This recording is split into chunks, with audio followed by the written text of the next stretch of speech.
Hi, my name is Mohammed Iqbal, and today I'm going to be presenting final project for self-driving cars for a deep learning course. First of all, I'm extremely thankful to Dr. Zoran and all TAs for their great teachings. So nowadays the problem is the AI technologies power the self-driving car system. Developer of self-driving car system using vast amount of data from image recognition system along with machine learning and neural networks to build systems that can drive autonomously. The neural networks identify patterns in the data, which is fed to the machine learning algorithms. That data includes images from cameras on self-driving cars, from which neural network learns to identify as traffic light, trees, curbs, pedestrian street signs, and other parts of any given environment. Technology was used Keras, TensorFlow, Socket.io, Flask, Python, MATLAB, OpenCV, NumPy, and the environment was used AWS and Google Collaborative, mostly Google Collaborative. The training simulator, car training simulator was used was the Audacity open source, which has two mode, training mode and autonomous mode. The way the data was collected, I'm just going to demonstrate quickly. In a training mode, you can drive the car and collect the data, which I'm going to demonstrate right now. So you click on training mode and you click on record. You click a folder. So I had the folder track training data. You select that folder and then by using your down, rightward, upward keys, you can drive the car by using your keyboard. So right now I'm driving it. So you can speed up and then you can drive it, and that will help you to collect your steering angles, your speed, and as well as your side images during the driving. So that will that will create all images and driving log into that particular directory which we selected, which I'm just going to show now. So I'm just going to stop and I'm going to show. So we'll go back into the track training data. You can see the image folder is created as well as the corresponding driving log, which is going to be corresponding image, the steering angle and throttle. So all details are in this driving log.cv. I actually, it's been 2 months I'm working. I pushed that data to the GitHub, so which I'm going to show it to you. So in a GitHub, I created a folder, Iqbal Final Project, and this folder I'm reading data in my code, which has image and driving log. So if I'm going to go to my code, and this is I'm just cloning from GitHub and then proceeding from there because data volume is huge. It's like a couple of MBs, not 1 or 2, 3 MB because it's involved images. Now I'm just gonna quickly walk through the code, the way this image augmentation, the image brightness, flip, zoom, and line detection was implemented. So basically,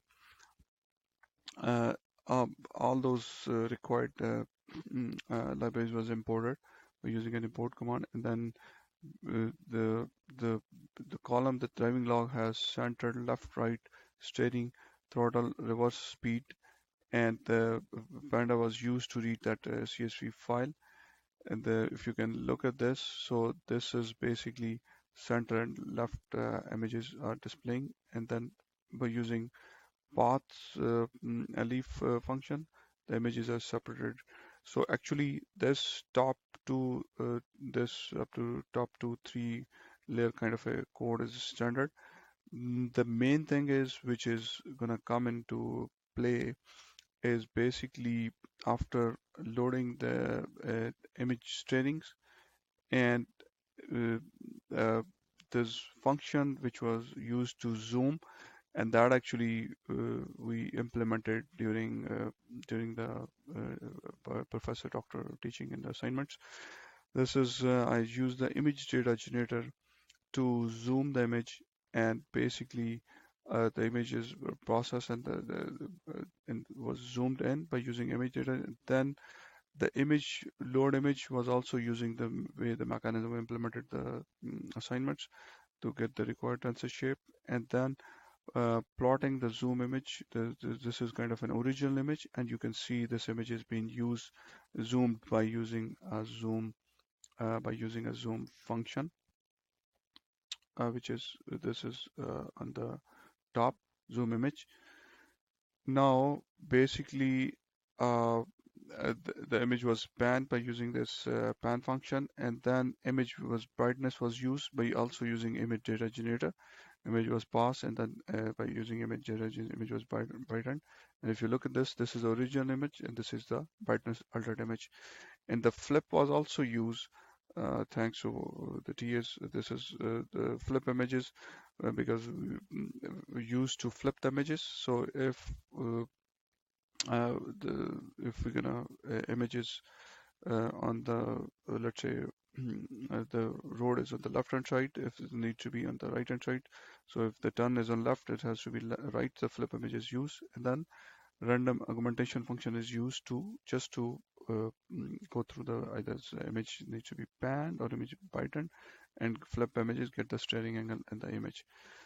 So this is I'm just going to display. So this is original image. So this is a flip image, and this is augmented image. If you look at this, this is original image which is flipped by using the flip function, and augmented by using an augmented mechanism with image data generator with the help of image generator. Now the next thing is the image processing to make sure to detect the lines. The CV2, which is or which we read in during the course, was used, and then Gaussian blur was used so that it can highlight the lines in the edge of the road, and the image is resized, and then image data generation is used finally to process bring the image tensor, and then this is the original image. And now after using this image, the CV2 color and the Gaussian blur, and then image data generation, this is a process image which is gonna show what are the edges of the road. And then there's a function used the batch data generator to get the training and the validation set. So the training and validation. So right now this is just using 10 images. So uh, further on it's going to be in the you can pass as much as need to be processed. Now the model is defined. This is important. So model is defined by using the max 2D convolutional neural networks with the max pooling 2D layers too, and that was also thanks to Zoran and the great teachings. So this model, the image shape right now would have 66200, and these 2D layer max 2D polling 2D layer was added, the density was added, and then the final summary was generated of that model. Then the model fit generator was functions applied to just to train the model. Originally, mostly people they use the video model, which I tried not to use, and then I spent like 2 months, 2 months, approximately roughly 2 months to just to fine tune this whole thing to make it work because there was a lot of challenging in terms of image processing the stuff. So now the model was trained for the 10 epochs, and then the validation loss, and you can see the validation loss and the training loss is not too bad. And then finally the model was saved, the model to XP2D XD.H5 to save the model. So when the model is saved to the disk, this is important, which I just would like to show.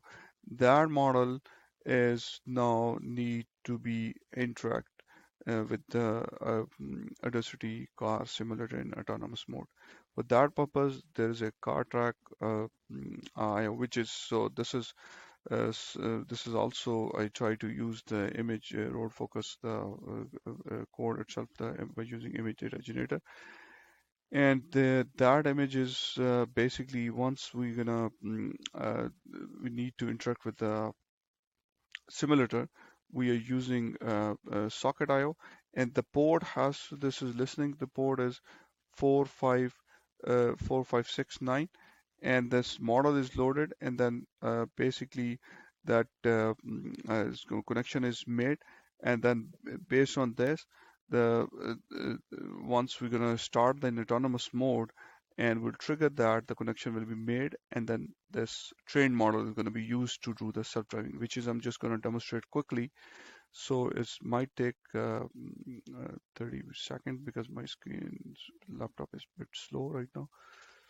So this is right now, I'm just going to demonstrate how this is works. So this is the Audacity self-driving car. I'm just going to click on autonomous mode. No, this car track V60 PUI. This is going to be making a connection. If you look at this, making a connection, sending the control, and then this is going to be the server is listening at 4567. So now once I'm going to run this, and now the car is going to be driving, and it should start. So because it's going to launch the TensorFlow. It has a bunch of libraries. If you're going to look at the top, that is needed, all of them to make it work. So basically, it's right now trying to make a connection. It should show connected, and then it should proceed accordingly. It should be starting soon. Looks like my machine is slow because okay, it looks, yeah, the connection is made now.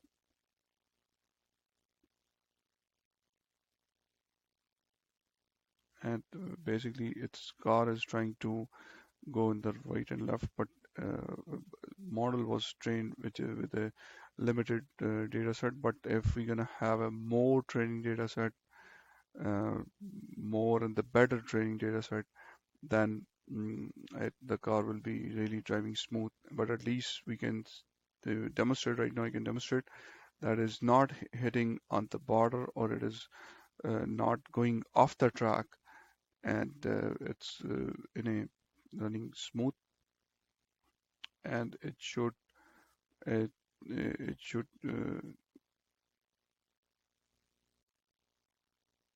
thank you very much everyone for listening, and have a wonderful day. Once again, thanks a ton to Dr. Zoran and all the TAs for the great teaching.